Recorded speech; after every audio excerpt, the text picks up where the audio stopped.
Yun nga, konting respeto naman sa ating Pangulo na nawagan na hindi yan mahalaga at hindi makakatulong.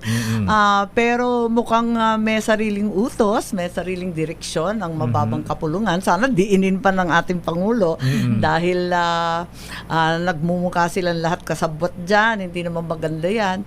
Pati ba naman Pasko, inagaw pa sa atin? Ano ba yan? Nga, dapat give love on Christmas Day na lang. Kaya away nga. pa. Oo. World peace. Ayan, world peace. Sabi ng mga miss. Pero Senator, ma'am, ayan hindi ba gahol sa panahon? Malapit na election, next year na, May na, ayan ano ang tingin niyo? Magpro-prosper ba ito impeachment complaint? Iniisip nga namin yun, pero kung tutuusin, yung kay Justice Corona, kung maalala nyo, December 12, di ba? December 12 po. December pala mas yun? malala pa Oo. yun. Ito, December 3, kung sakali umabot ngayon, December 12, mahilig sila